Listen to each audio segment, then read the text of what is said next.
Querido General de Ejército Raúl Castro Ruz, líder de la Revolución Cubana,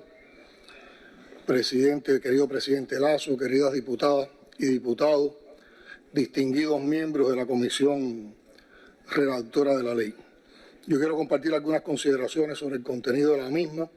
y sobre todo su implementación o los retos que tenemos con su implementación y la importancia de la comunicación social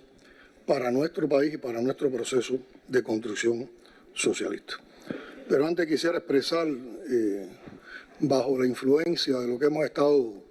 viviendo en este debate, que siento una admiración profunda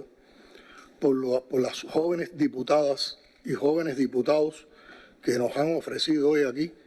integrales, contundentes, cultos, justos, conmovedores y comprometidos argumentos con relación a esta ley.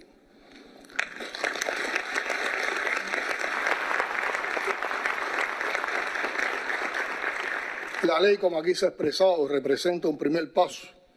en el proceso de regulación y organización del sistema de comunicación social en Cuba y así debe ser entendida, aun cuando sea fruto de un largo proceso de debate y de revisión. No está escrita en piedra, como no puede estarlo nada relacionado con la comunicación social en la veloz época que vivimos, justamente como consecuencia del desarrollo de la llamada sociedad de la información y el conocimiento. Aunque los objetivos declarados y la redacción de los artículos de esta ley tienen un enfoque necesariamente regulatorio, su mayor valor radica en el reconocimiento de las potencialidades y beneficios de la comunicación social para el desarrollo del país. El largo periodo de confrontación y la agresividad que caracteriza la criminal política del gobierno estadounidense impacta en todos los ámbitos de la sociedad cubana y de manera particular en lo comunicacional. Pero no es ni de lejos la razón de esta ley. Lo que estamos convocados a aprobar hoy es fundamentalmente el diseño de un marco de posibilidades que apunten al desarrollo del sistema de comunicación social en Cuba, que además hemos concebido como uno de los pilares de la gestión del gobierno. Si la norma tiene límites, y los tiene, es porque reconoce y expresa el estado actual en las áreas del conocimiento y la práctica profesional asociada a la comunicación en Cuba. Eso significa que necesariamente deberá seguir articulándose y desarrollándose. Incluir aspectos relacionados con la comunicación institucional y comunitaria, y no solo mediática o asociada específicamente a la prensa, aporta una visión más integral de lo que es la comunicación. Uno de los grandes desafíos que nos impone ahora mismo la nueva ley se deriva de las concepciones, visiones e interpretación de la comunicación en el ámbito digital y su integración con el resto del sistema por la complejidad de un escenario que evoluciona a una velocidad sin precedente, tal como habíamos comentado antes. Quisiera resaltar la importancia de reconocer e incluir el papel y lugar de las personas en los ámbitos organizacional, mediático y comunitario, pues todos los que participan en los procesos comunicacionales inciden, interactúan, se relacionan, tienen niveles de influencia y, en suma, actúan de forma directa o indirecta en sus lógicas de funcionamiento y deciden en algún grado la eficacia de la comunicación. Por otra parte, estos ámbitos solo cobran sentido en su interrelación con las personas, desde las acciones que se diseñan para ellas, con ellas o teniendo en cuenta sus características y o necesidades. Es fundamental y necesario que junto con esta ley y a favor de su implementación más efectiva, se promueva e impulse la educación para la comunicación y la alfabetización mediática e informacional de las personas en nuestro país, o sea, de nuestro pueblo. Hablo de la necesidad imperiosa de dotar a la población de conocimientos, capacidades y herramientas para una comprensión y valoración crítica de las lógicas de funcionamiento de los medios, además de potenciar y facilitar el acceso a ellos y a las tecnologías de la información y las comunicaciones. Reconocer y ponderar la educación para la comunicación es crucial para asumir los nuevos procesos comunicacionales que hoy se manifiestan sobre todo en el espacio digital, incluyendo los que existen y los que deseamos crear o fortalecer como sociedad socialista. Es imprescindible comprender cuánto ha impactado el desarrollo de las tecnologías de la información y las comunicaciones en el rol de los sujetos que intervienen en esos procesos. Ya no se trata de la simple fórmula emisor, mensaje, receptor. Hoy puede tener más impacto un solo usuario en cualquier plataforma digital que los tradicionales medios de comunicación, incluso aquellos con presencia en las redes. Presencia no garantiza visibilidad. Más de 2/3 de la población global accede hoy con cierta regularidad a Internet, pero este espacio está cada vez más dominado por un grupo reducido de transnacionales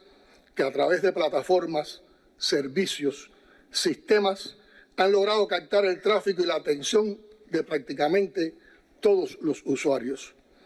Este nivel de concentración del consumo en plataformas que no son de propiedad pública y que establecen restricciones a las prácticas de los usuarios en función de sus intereses, aunque en el discurso digan lo contrario, así como los mecanismos de filtrado de la información a partir de algoritmos, hacen que el acceso a la información y las posibilidades de comunicación sean, en apretada síntesis, cada vez menos de dominio y uso público, cada vez menos democráticos. Como la ley es una norma de alto impacto estratégico por regular uno de los ámbitos de mayor ataque contra Cuba, algunos de los debates principales en sectores intelectuales y profesionales se han centrado en aspectos puntuales de la norma que pudieran favorecer o legitimar determinadas manifestaciones de subversión e impacto para la seguridad nacional en un contexto de intensa guerra mediática. Los principales elementos de debate han tenido un enfoque preventivo ante la subversión y apuntan principalmente hacia el carácter de los medios y su propiedad, la regulación en torno a la figura del patrocinio y dentro de esta el mecenazgo. En función de esas preocupaciones, se hicieron ajustes en su articulado y enunciados, buscando eliminar ambigüedades y evitar futuras interpretaciones que pudieran contradecir el espíritu y la letra de la Constitución. De hecho, la ley se refiere, y esta cuenta la hizo Rosamírez, no yo, de hecho la ley se refiere a la Constitución al menos 20 veces y se recuerda en 14 menciones expresas que debe regirse conforme a las leyes y otras disposiciones normativas vigentes. La ley reconoce que la información que soporta los procesos comunicacionales ha de ser veraz, objetiva, oportuna,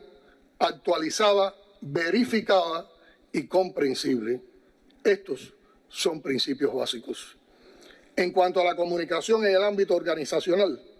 la ley que hoy terminamos de discutir debe convertirse en un instrumento de trabajo permanente en función de terminar de entender que el fin no es el mensaje que trasladen, sino la utilidad imprescindible de la gestión comunicacional en función de los objetivos estratégicos de la entidad. Esta legislación debe permitirnos superar los vacíos y vencer las inercias institucionales. Ante una situación determinada que está impactando negativamente en la población, los servidores públicos responsables están obligados a informar de inmediato desde todos los espacios posibles. Por su parte, toca a la prensa contar primero y responsablemente cada información sensible para el pueblo. Es hora de comprender y emplear todos los recursos de la comunicación social para favorecer la participación, la transparencia, la rendición de cuentas, para poner en común, es decir,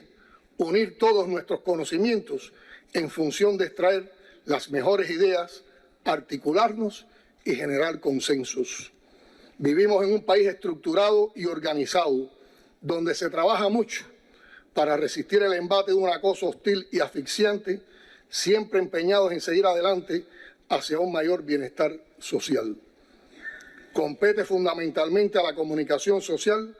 contribuir a la construcción de la imagen país en correspondencia con los atributos que identifican a la nación y la realidad que vivimos. Ese proyecto estratégico podrá ser diseñado por expertos pero lo construimos todos, cada uno de los días. Esa verdad de la que el pueblo es protagonista fundamental, hay que hacerla notar y hay que contarla todos los días. Hagámoslo sin altisonancia, como expresé en una ocasión, ni alardes, desde la responsabilidad, la ética y la virtud, desde la firmeza y la coherencia, desde la elegancia y la mesura, sin retóricas que provoquen agobio y rechazo, con argumentos y sentimientos, desde la sensibilidad. La revolución es diálogo verdadero que antepone la verdad y la ética a la indecencia y la perversidad, que no negocia su existencia, no legitima mercenarios y actúa con seguridad y firmeza. Enfrente tenemos más de un espacio tomado por extremistas, fundamentalistas, donde las fuerzas anticubanas, generadoras de odio, actúan en permanente disposición para el linchamiento a base de mentiras, manipulación, tergiversaciones, incitación a la violencia e incluso a la agresión militar. Una de las agrupaciones musicales más populares dentro y fuera de Cuba, Buena Fe, está sufriendo ahora mismo el ataque de odiadores profesionales alentados desde plataformas tóxicas con un solo objetivo: provocar el fin de la revolución. Cualquiera que hoy defiende la verdad está expuesto no solo a pagar el precio por sus ideas, sino a sufrir la descalificación personal, la censura y el odio. No nos asusta el desafío, lo asumimos con orgullo y dignidad, pero esa defensa es solo una parte de nuestro sentido de nación, que se ha conformado con la suma de las individualidades que somos, unidas esencialmente en los esfuerzos por superar nuestras insuficiencias y en la comunión de sueños por alcanzar. Una de las expertas que más ha contribuido al texto legal, la doctora Hilda Saladrigas, ha resumido una esencia fundamental de esta ley en una frase con la que quisiera concluir. Cuba, en su particularidad, puede y debe hacer las prácticas todas y las comunicativas sociales de modo diferente, de modo revolucionario. Muchas gracias.